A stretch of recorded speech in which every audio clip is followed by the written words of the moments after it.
1, 2, 1, 2, dans la partie précédente. Lien précieux, du coup, alors je dis que c'est le podcast qui remet l'intime au cœur de l'urgence environnementale. J'étais sur la route toute la sainte journée. Moi, je suis l'archétype du mec qui était sur l'autoroute.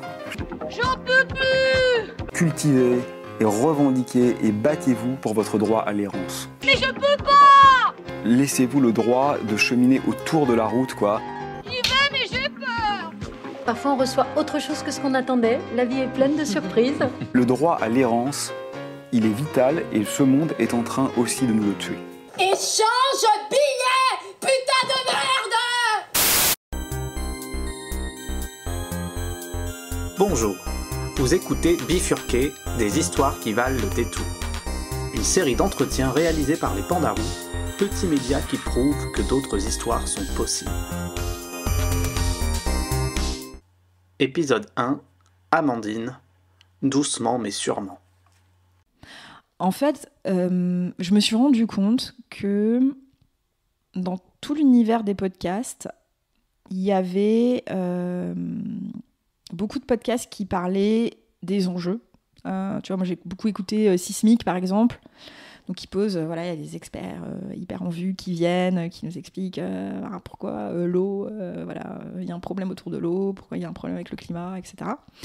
Tu vas avoir aussi beaucoup de podcasts qui mettent en avant les acteurs de la transition, les solutions inspirantes. Je pense à 2030 Glorieuse, par exemple, Julien Vidal, qui montre ce genre de personnes.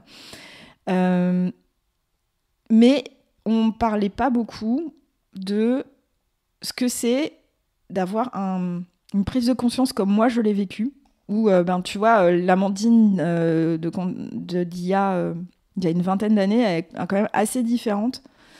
Même si nos valeurs, je pense, sont les mêmes, mais elle est quand même assez différente de celle qu'elle est aujourd'hui. Et forcément, moi, j'ai beaucoup changé et mon entourage familial et amical ne me reconnaît pas. Et donc, c'est comment, finalement, ces prises de conscience, notre engagement pour les causes qui nous animent, impactent nos relations aux autres et notamment à nos proches. Et voilà, parce que souvent, ça pique un peu, quoi. Enfin, voilà, avec la famille, les parents, les amis. Il y a des gens qui perdent leur couple, perdent certaines amitiés à cause de leurs convictions. Et je me disais, ça, c'est une clé de la transition qui manque aujourd'hui. Et on n'en parle pas assez. Et donc, j'avais envie de pouvoir apporter cette dimension-là aussi au niveau du podcast. Au moment où on se parle, il y a peut-être une dizaine d'épisodes qui sont sortis. Est-ce que tu veux donner l'intitulé de 2 ou 3 d'entre eux pour donner aux gens envie aux gens d'aller l'écouter ? Ouais. Alors, le premier épisode, c'était avec une personne qu'on connaît bien tous les deux, qui s'appelle Hélène de Vestel, qui est la créatrice de l'organisme de formation EDENI, dont j'ai parlé un petit peu avant. Et c'est un peu grâce à elle, en fait, que j'ai eu l'idée du podcast, parce qu'elle m'avait conviée à une conférence qu'elle animait autour de la parentalité, parentalité, écologie, féminisme, est-ce que c'est le triptyque qui est impossible ? Et j'ai vu qu'il y avait eu un engouement autour de ce sujet. Tous les gens disaient « Ah ouais, je me pose trop de questions là-dessus. » Et moi, j'avais adoré participer à cette conf, mais alors j'étais ressortie hyper frustrée en me disant « On a survolé le sujet. » Et c'est comme ça que finalement, ça a planté une petite graine pour Lien précieux. Et donc, ça a été ma première invitée. Et alors, avec elle, on a enregistré un épisode qui s'appelle « Avoir ou ne pas avoir d'enfant, telle n'est pas la question ». Parce qu'en fait, Hélène, c'était quelqu'un que j'ai connu en 2019 et à l'époque, elle ne voulait pas avoir d'enfant. Et maintenant, elle est maman, elle vient d'avoir sa deuxième petite fille. Donc, elle a beaucoup évolué sur le sujet. Alors, non pas qu'il faille absolument changer d'avis. Hein. C'est vraiment pas du tout l'intention derrière cet épisode, ni de mon côté, ni de celui d'Hélène, de dire « Ah mais non, il faut absolument avoir des enfants ». Moi, je comprends tout à fait les personnes qui n'ont pas envie d'en avoir. Mais l'idée, c'était de montrer justement tous les questionnements, qu'est-ce qui avait pu la faire changer d'avis, qu'est-ce qui faisait qu'elle pensait comme ça à cette époque-là. Et c'était un sujet quand même déjà assez costaud pour le premier épisode, mais qui a trouvé résonance. Le deuxième, qui a eu beaucoup de succès aussi, mais qui est un peu triste, qui s'appelle Anatomie d'une d'une rupture, c'est avec Jean-Christophe Hanna, qui a créé une association qui s'appelle l'Archipel du Vivant. Et lui, il explique finalement comment sa prise de conscience et ses convictions lui ont coûté malheureusement son couple. Voilà. Et ça, pareil, j'ai eu beaucoup de messages très très touchants de gens qui se sont retrouvés dans cette situation et qui ont trouvé l'épisode très aidant. Et puis, y en a un autre que j'aime bien qui s'appelle Ma sœur, nos idéaux et débats. Et là, c'est 2 sœurs. Une qui est depuis toujours ce qu'on appellerait une wokiste, comme aujourd'hui. Voilà. Mais depuis toute petite, avec des convictions très fortes chevillées au corps. Sa grande sœur qui est quelqu'un de plus réservé, qui s'affirme moins. Voilà. Et en fait, on raconte un petit peu... comment quelles étaient les dynamiques en fait entre elles et puis notamment leur père qui était très présent et qui elles aimaient débattre et comment la petite sœur avec ses convictions elle se ressentait isolée dans la famille et puis on a un peu le climax de l'épisode qui est une dispute qui a eu lieu dans un resto il y a quelques années et ce qui est intéressant dans cette histoire, c'est que la grande sœur, après cette dispute, quelques temps après, ça a été le Covid et elle a eu sa prise de conscience écologique. Voilà, écoutez une vidéo de Jean Co. Et là, tout ce que lui disait sa sœur depuis des années a enfin pris sens dans sa tête. Et donc, c'est tout ça dont on parle, comment leur relation a évolué depuis. Voilà. Donc, c'est les 3 et allez, je te donne une petite avant-première, mais d'ici à ce que tu sortes l'épisode, il sera déjà sorti probablement. Mais là, il y en a un, j'ai très hâte qu'il soit partagé. C'est avec le petit César, qui est un jeune rappeur climatique. Il a 11 ans et il rappe pour le climat. Il est super, il vient sur plein de manifs et tout ça. Et je l'ai interviewé avec son papa, donc sur leur relation, comment on gère un enfant qui est exposé quand même sur ces enjeux-là, et comment ils vivent tout ça ensemble. Et je trouve que c'est une belle relation père et fils. Et donc j'ai très hâte qu'il sorte. Il sortira mardi prochain. Là. Voilà. On peut retrouver sur Lien Précieux sur Apple Podcast, sur Spotify, toutes les plateformes classiques. Et laisser des commentaires et des étoiles, ça aide beaucoup. Bon, on va arriver tout doucement à la fin de cet entretien, même si j'aurais 1000 choses à te demander. Il y a 2 questions qui m'ont traversé, que j'avais prévues, puis qui m'ont traversé parce que tu en as parlé plus ou moins directement.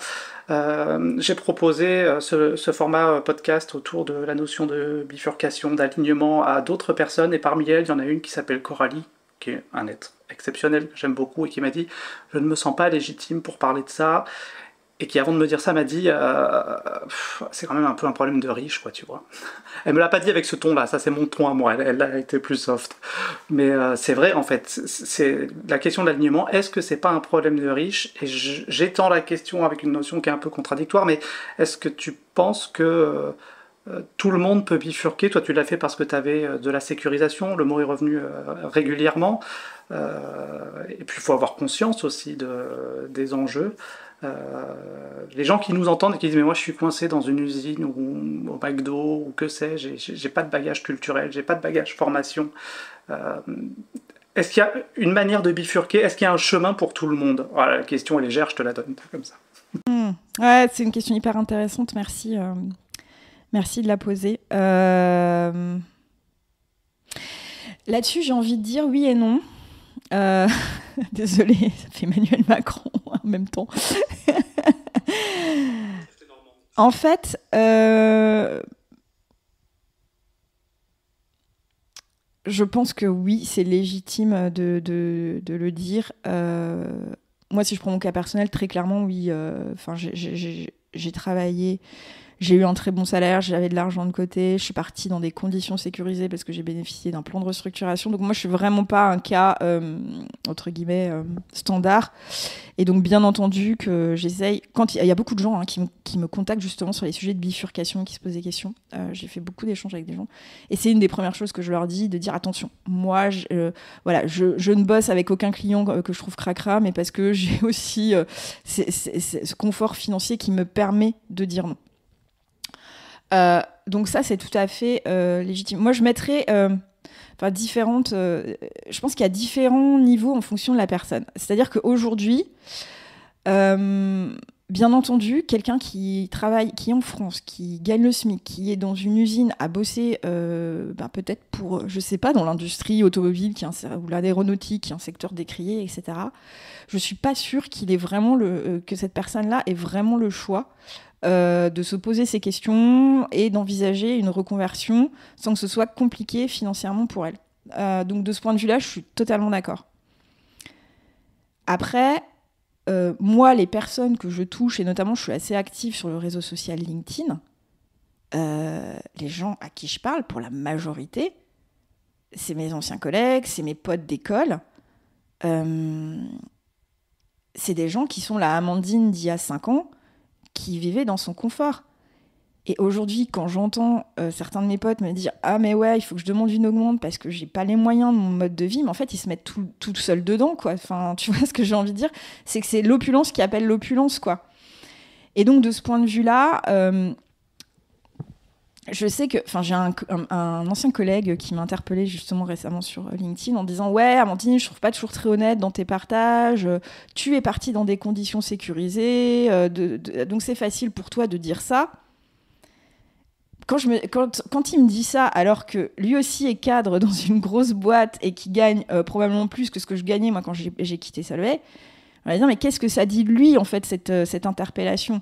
Et en fait c'est que c'est aujourd'hui en fait ce que je pense qui dérange cette personne, c'est de pas avoir le courage de faire entre guillemets la même chose, parce que oui certes je suis partie avec des conditions sécurisées, mais aujourd'hui avec ce que je gagne et ce que je me rémunère la moitié d'un SMIC aujourd'hui, tu vois. Mais je le fais parce que, justement, j'estime ne pas avoir besoin. Donc, il y a un moment, c'est à quel moment tu te débranches de la machine, en fait. Enfin, tu vois. Donc, pour moi, ceux qui disent « Ah, mais moi, je ne peux pas », moi, j'ai énormément de mes amis. En fait, c'est plus souvent mes amis qui ont le confort de vie, ou mes anciens collègues qui ont le confort de vie que j'avais à l'époque, qui me disent « Mais moi, je ne peux pas, toi, tu peux te le permettre. » Mais moi, je me le permets parce qu'il y a un moment... j'ai décidé de dire stop, je me débranche, je réduis mes besoins. Et voilà, et je me dis, si ces personnes-là ne le font pas, effectivement, qui va le faire dans la société, quoi. Enfin, voilà, j'ai envie de dire ça. Et l'autre chose aussi, dire problème de riche, problème de pauvre, autant je suis d'accord, oui, c'est un problème de riche dans nos sociétés actuelles, mais au niveau mondial, en fait, je pense que, alors sans verser dans un truc qui serait malsain d'idéaliser le mode de vie de personnes qui sont dans des pays développés. Mais tout à l'heure, j'ai écouté un podcast avec Victoria Guillaumont de Nouvel Oeil, qui est une jeune personne très inspirante qui a 25 ans et qui a, elle, finalement, jamais mis le doigt dans le grenage dans lequel moi j'ai mis le doigt et toutes ces personnes dont je viens de parler ont mis le doigt. C'est-à-dire que il y a un moment, tu as cette injonction à la sortie de tes études, tu dois trouver un CDI, tu dois gagner un bon salaire, tu dois ensuite acheter une maison parce que si tu veux avoir des enfants, et tu te retrouves, en fait, tu te crées ces besoins-là, et on est tous pris là-dedans. Et elle, en fait, elle a jamais mis le doigt dans ça, et donc c'est quelqu'un qui est très libre aujourd'hui, enfin moi je la trouve très inspirante, et elle dit qu'elle a eu cette prise de conscience parce qu'elle a fait un voyage en Inde, et où elle s'est retrouvée avec des gens qui n'avaient rien, et en fait ils avaient l'essentiel. Et oui, eux, ils se posent pas la question du sens, mais en même temps, ce à quoi ils s'emploient la journée, c'est des choses qui font sens, quoi. Ils s'assurent que leur activité, finalement, contribue à leurs besoins essentiels. Alors, je veux pas romantiser le fait de vivre dans un pays développé, mais ce que je veux dire, c'est que, en fait, aujourd'hui, les personnes qui sont les moins privilégiées dans les sociétés occidentales et françaises, elles sont essorées aussi, elles sont prises dans cet engrenage-là parce qu'on leur crée aussi des besoins qui sont complètement artificiels. Enfin, je parlais de ma maman en début de podcast, où ça m'a vachement influencé, le fait qu'elle dise « Ah ouais, mais on n'avait pas les moyens d'acheter ci, d'acheter ça, des nouveaux vêtements, nanana ». Et en fait, moi, j'ai petit à petit déconstruit ces paroles-là qui étaient ancrées dans ma tête quand j'étais petite, en me disant « Mais attends, mais en fait, elle se plaignait de choses ». Mais en fait, on avait tout ce dont on avait besoin. On avait l'essentiel. On n'avait pas pléthore de trucs. Mais en fait, c'était largement suffisant. Et je pense qu'elle s'en plaignait parce que, en fait, c'est la société, en fait, qui te... Et les autres, et tous collectivement, on se met là-dedans. Mais on se crée ces injonctions-là.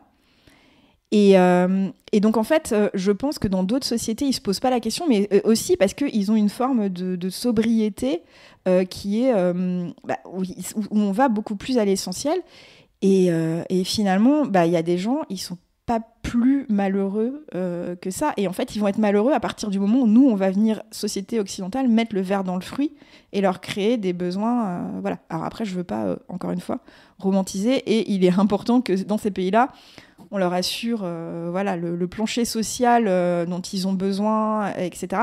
Mais je pense qu'il y a un juste milieu à trouver entre nos deux sociétés.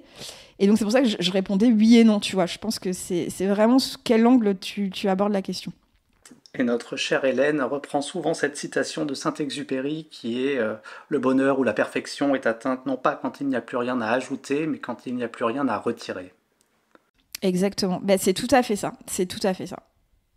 Et nous, effectivement, on nous fait croire que le bonheur, c'est d'avoir toujours plus. Qu'est-ce qui te manque de ton ancienne vie ? Qu'est-ce qui me manque de mon ancienne vie ?